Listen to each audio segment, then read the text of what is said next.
Well, this is interesting. Would Americans fight for their homeland like the Ukrainians? A recent poll is very discouraging.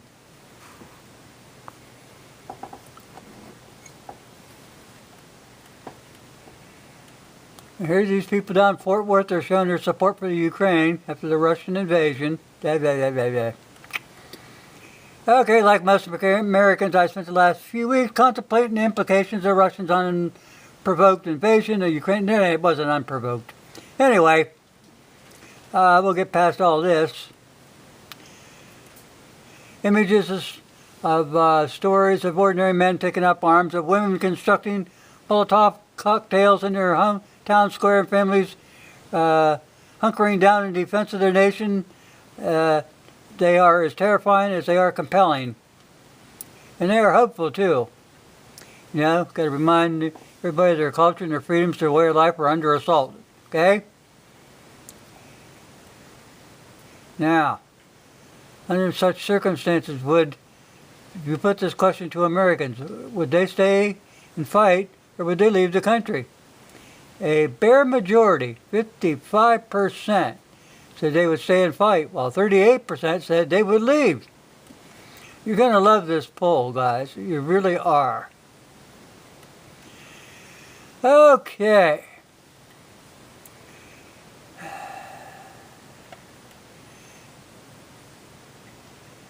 Many people don't even seem to have high political, they don't even have patriotism, let alone fortitude.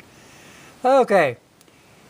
And further disheartening is that the youngest American, whose age is 18 to 34, are most physically capable, were less likely to stay and fight. Only 45% said they would remain, while 48% would flee. Comparatively, 2/3 of the 50 to 64-year-old people would remain. Okay. Now, I want to get this on here, because you got these people in government people. Republicans, 68% of them, and independents, 57 to 36%, said they would stay and fight. While Democrats said 52 to 40% that they would leave the country.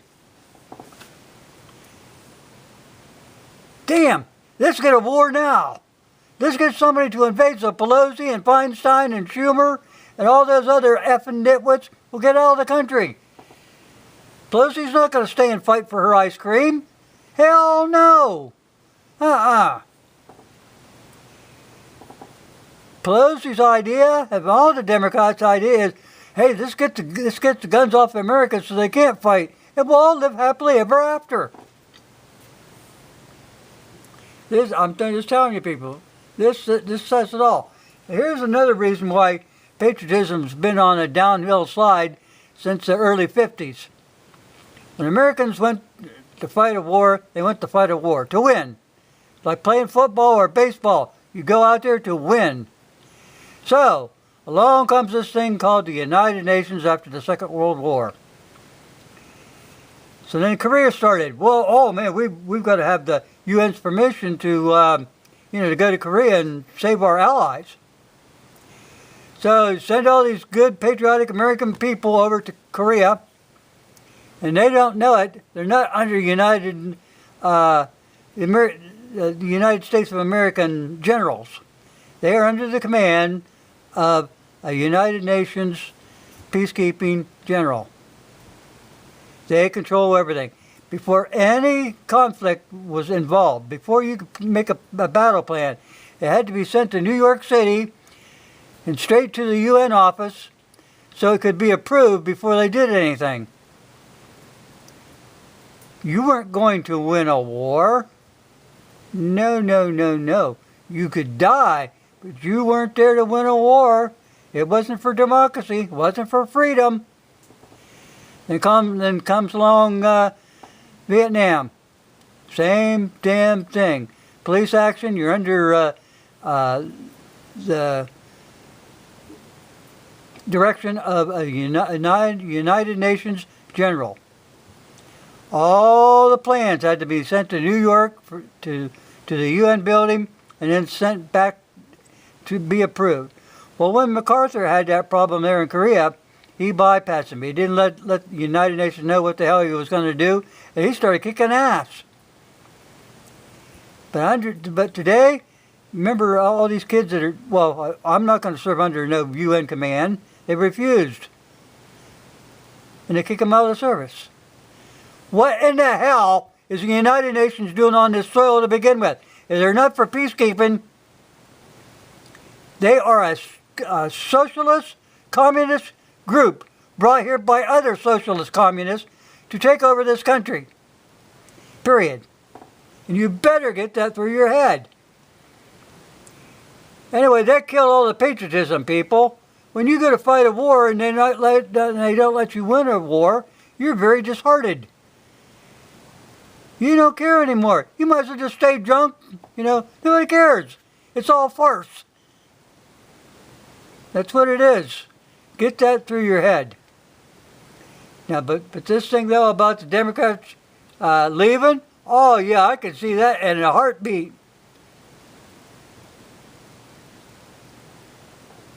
These historical failures that they've given us because of the United Nations is just beyond the scope of anybody's imagination. It's killed the patriotism here in the United States. Period. And I dare you to call me a liar. How's that sound? Yep. You got so much division in this country today, and it comes from one place. One place. Council on Foreign Relations, two places. Council on Foreign Relations and the United Nations. And both of those people, both of those programs, those organizations need to be wiped off of our soil. And tracks put on these people that belong to it for the rest of their lives. You've got all kinds of Council on Foreign Relations people in the whole aspect of government they control. Okay, well, anyway, I saw this thing about, would Americans fight for their homeland like the Ukrainians? No, we wouldn't fight like the Ukrainians. No, we fight different. We don't fight nice. We don't care about that. We are here. We like to take scalps. We like to cut off their heads and hang it on a pole. We're going to put the look of terror on anybody trying to invade the United States of America. And before long, our politicians will find that to be truth. They've been trying to railroad us into thinking that everything that they're doing is above the law, and it's not. They've been dabbling in all the low spots for a long time. Where did this come from? Okay. The Fort Worth Star Telegram. Okay, let me get that on there. Dated March 11th, 2022.